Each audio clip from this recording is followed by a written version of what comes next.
out on the front lawn, just out the front there. And there are bathrooms just along here and downstairs. So on behalf of the B+LNZ Genetics team, there's a number of us here this afternoon. Welcome. There we go. Where are we up to? Yeah. Okay. One of the things that actually we were just discussing before is that genetics is not about equilibrium. It, as Dorian said last year at this meeting, it's about change, and it's always about change, and so nothing ever stays the same.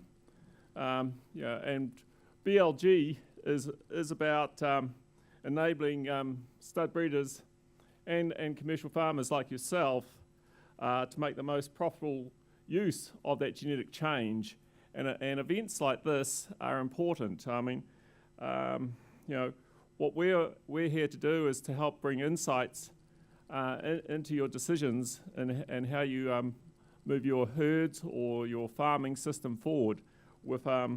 And so I'd encourage you to take advantage and question and take notice of some of the speakers this afternoon, or all of the speakers this afternoon.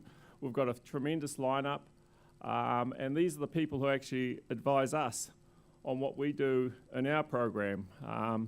So that's why we're gathered here this afternoon. The other thing is that BLG, B+LNZ Genetics, we're about organising research partnerships, and one of the ones that we organised last year on behalf of the New Zealand farmers is with Beef and Livestock, Meat and Livestock Australia, MLA. We've set up this Trans-Tasman beef cow profitability program. Max is very good at the acronym. The rest of us just call it the beef cow program. It's a $5.2 million program over 3 years, and BLG, the Aussies have entrusted some Kiwis on this side of the Tasman to actually run it. So, so we kicked it off end of last year, and we just had another meeting on Friday here in Fielding.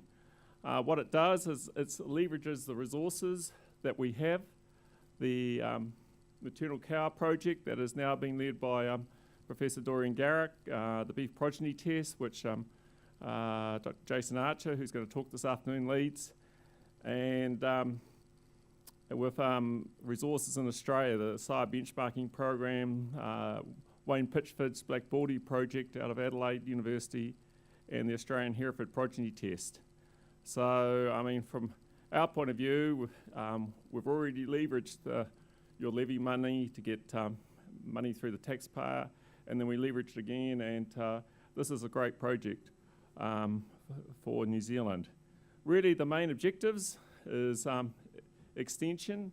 What are the consistent messages that we can give to both stud breeders and farmers on cow maternal productivity, developing selection tools that are, the economics that account for the trade-offs within different farming systems, and description of cow type to improve the usefulness of EVVs to make better decisions, like condition score and hip height. Also, we're looking at different measures of heifer and cow fertility, and with things like antral follicle count scans and the like. So that's a wee bit about the Trans-Tasman project. You'll hear more about it in the coming meetings and releases from B+LNZ Genetics.